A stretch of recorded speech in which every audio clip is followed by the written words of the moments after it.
नमस्कार। कभी सोचा है कि हमारे ग्रह को चलाने के लिए सबसे दमदार और भरोसेमंद क्लीन एनर्जी सोर्सेज में से एक हमारे पैरों के ठीक नीचे हो सकता है। आज हम जियोथर्मल एनर्जी यानी भूतापीय ऊर्जा की शानदार दुनिया को समझने जा रहे हैं। मतलब धरती की अपनी गर्मी का इस्तेमाल करके लगातार और साफ बिजली बनाना। तो सबसे बड़ी चुनौती से ही शुरुआत करते हैं। देखिए, सोलर और विंड एनर्जी बहुत अच्छी हैं, पर वो हमेशा मौजूद नहीं होती। रात में सूरज नहीं होता और हवा भी हमेशा नहीं चलती। तो फिर एक ऐसी रिन्यूएबल एनर्जी कैसे मिले जो दिन रात हर मौसम में लगातार काम करती रहे? बस इसी सवाल का जवाब है जियोथर्मल एनर्जी। तो आज हम क्या क्या देखने वाले हैं। हम समझेंगे कि धरती की गर्मी का इस्तेमाल होता कैसे है, फिर देखेंगे कि पारंपरिक पावर प्लांट्स कैसे काम करते हैं, और आखिर में उस भविष्य की टेक्नोलॉजी को जानेंगे जो इस पूरे खेल को बदल सकती है। तो चलिए शुरू करते हैं। तो सबसे पहले ये समझना जरूरी है कि ये सब शुरू कहाँ से होता है। ये पूरी कहानी हमारे ग्रह के केंद्र में मौजूद उस विशाल भट्टी के बारे में है। बिल्कुल आसान भाषा में कहें तो जियोथर्मल एनर्जी धरती के अंदर की गर्मी है। जरा सोचिए, धरती की परत के नीचे पिघली हुई चट्टान है जिसे मैग्मा कहते हैं। ये मैग्मा अपने ऊपर की चट्टानों को गर्म करता है, और जब जमीन के नीचे का पानी इन गर्म चट्टानों से टकराता है तो वो भाप या बहुत ज्यादा गर्म पानी बन जाता है। और बस यही वो एनर्जी है जिसे हम इस्तेमाल कर सकते हैं। अब दिलचस्प बात यह है कि ये गर्मी कई अलग अलग रूपों में मिलती है। सबसे आम है हाइड्रोथर्मल, जहां हमें कुदरती तौर पर गर्म पानी या भाप मिलती है। लेकिन पेट्रोथर्मल जैसी चीजें भी हैं जो असल में गर्म सूखी चट्टानें हैं, और यहां तक कि सीधे मैग्मा से भी एनर्जी निकालने की संभावना है। हर टाइप को बिजली में बदलने के लिए एक अलग तरीका अपनाना पड़ता है। तो चलिए सबसे पहले उन पुराने और आजमाए हुए तरीकों की बात करते हैं जिनसे हम दशकों से ये काम कर रहे हैं। ये दो तरह के प्लांट हैं जो जियोथर्मल एनर्जी के सबसे ऑब्वियस स्रोतों का इस्तेमाल करते हैं, यानी कुदरती भाप और गर्म पानी। यहाँ दो मुख्य पारंपरिक तकनीकें हैं। एक है ड्राई स्टीम प्लांट, ये सबसे पुराना और सबसे सीधा डिजाइन है।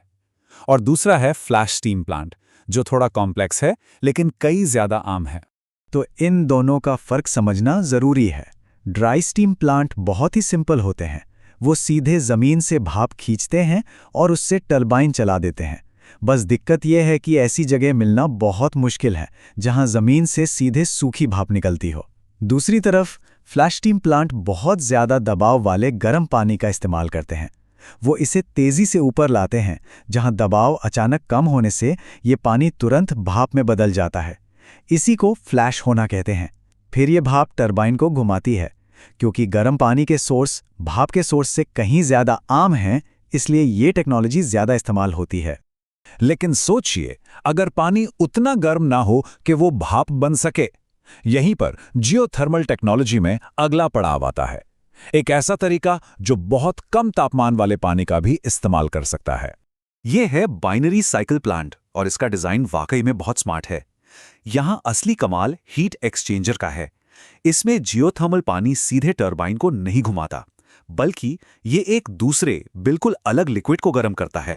इसका प्रोसेस बड़ा शानदार है। जमीन से गर्म पानी आता है और हीट एक्सचेंजर से गुजरता है।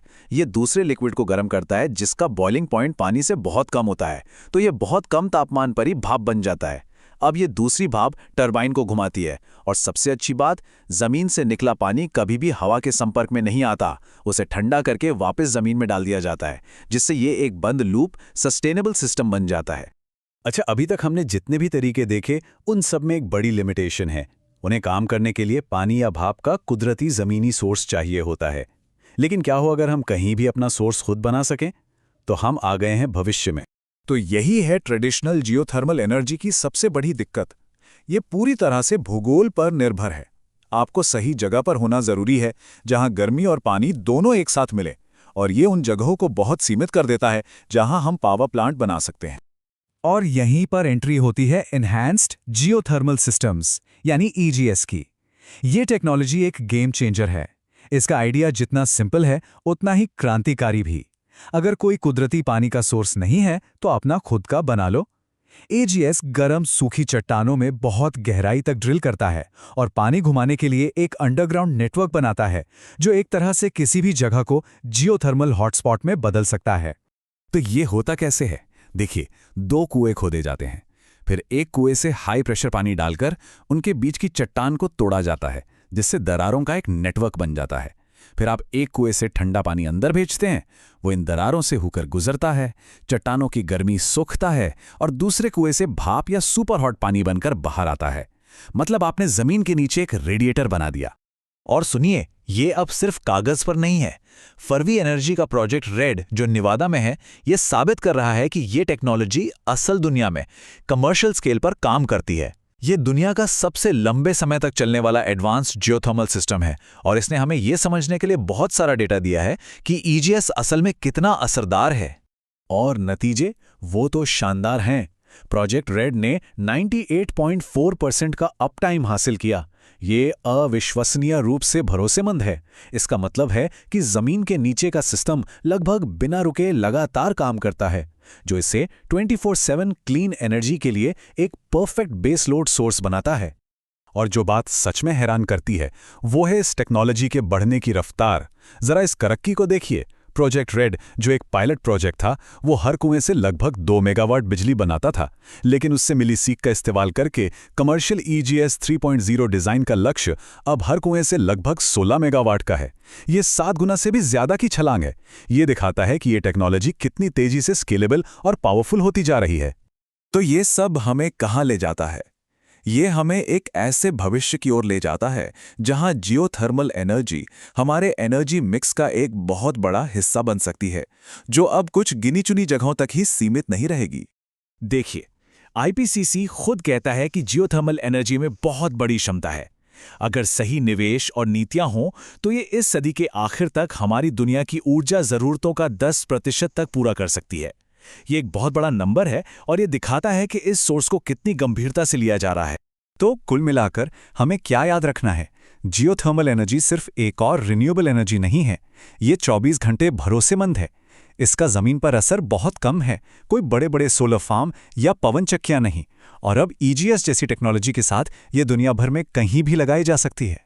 ये क्लीन एनर्जी की पहेली का एक बहुत जरूरी टुकड़ा है। तो अगली बार जब जमीन पर चलें तो उस जबरदस्त शक्ति के बारे में जरूर सोचिएगा जो नीचे मौजूद है। हो सकता है कि हमारी ऊर्जा से जुड़े सबसे बड़े सवालों का जवाब हमेशा से ही हमारे पैरों के नीचे रहा हो, बस खोजे जाने का इंतजार कर रहा हो।